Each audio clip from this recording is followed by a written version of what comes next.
Capítulo 3. Solo importa el tamaño de tu corazón. Si quieres cambiar al mundo, mide a las personas según el tamaño de su corazón. Corrí hasta la playa con mis aletas negras de caucho debajo del brazo derecho y mi visor en la mano izquierda. Quedé en posición de descanso y encajé las aletas en la arena, recargándolas una contra la otra para formar un tipi. A mi derecha e izquierda había otros aspirantes. Vestidos con camisetas verdes, trajes de baño color caqui, botines de neopreno y un pequeño chaleco salvavidas. Nos preparábamos para nadar 3 kilómetros. Como todas las mañanas, el chaleco salvavidas consistía en una pequeña bolsa cubierta de caucho que se inflaba al momento de accionar un mecanismo. Entre los alumnos se consideraba vergonzoso si tenías que usarlo, pero de todos modos era un requisito que los instructores SEAL inspeccionaran cada uno de los chalecos antes del ejercicio de nado.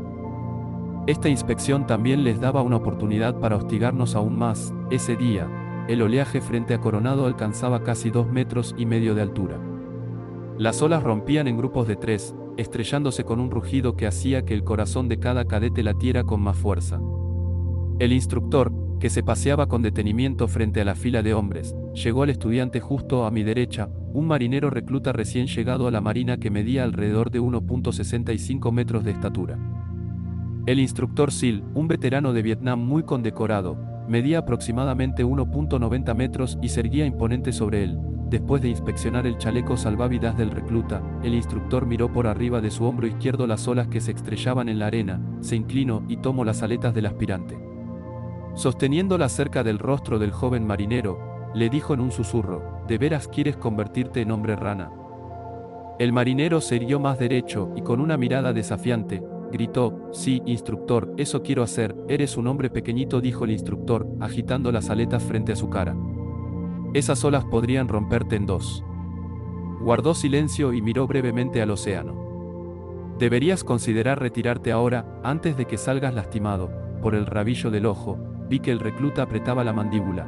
No me daré por vencido, respondió el marinero, pronunciando cada palabra lentamente. Entonces, el instructor se inclinó hacia él y le murmuró algo al oído.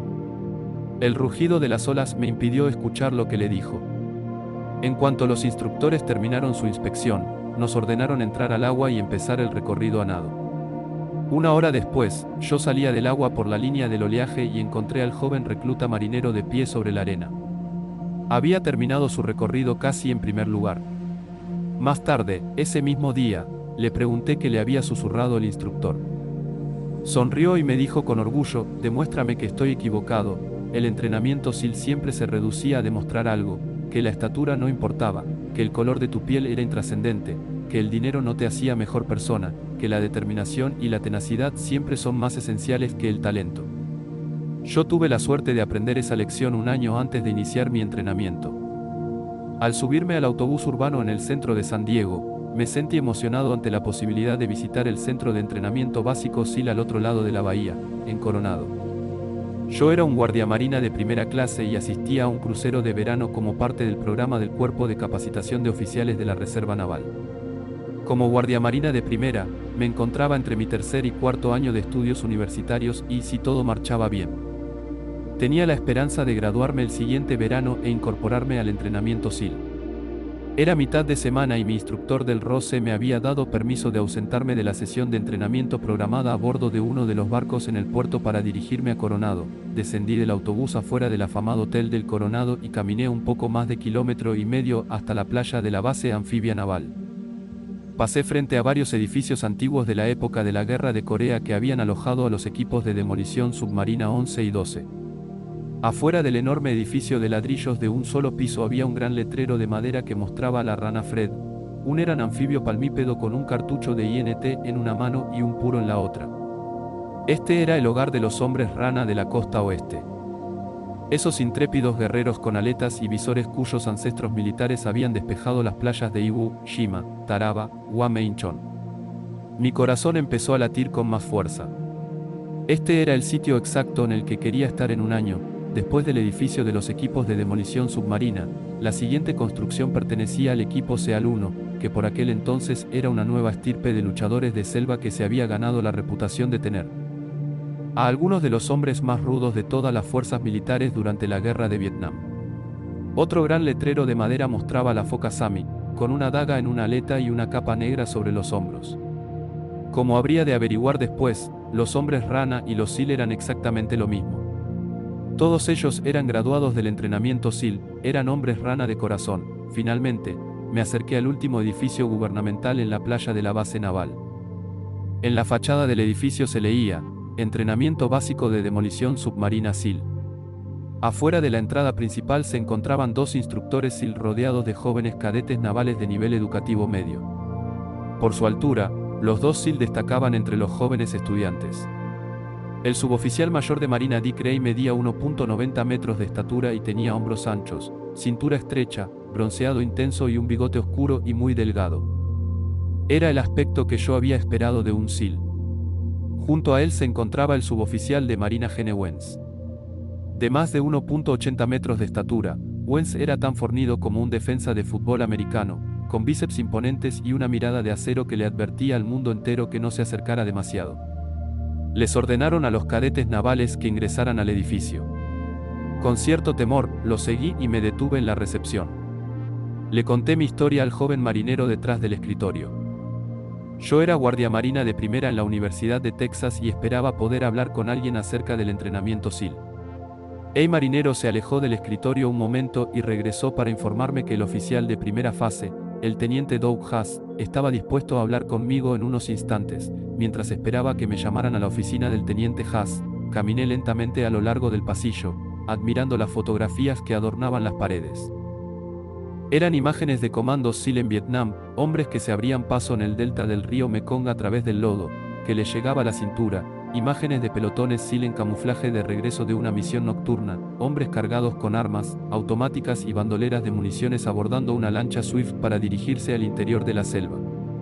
Al fondo del largo pasillo vi que otro hombre contemplaba las fotografías. Por su forma de vestir supe que se trataba de un civil.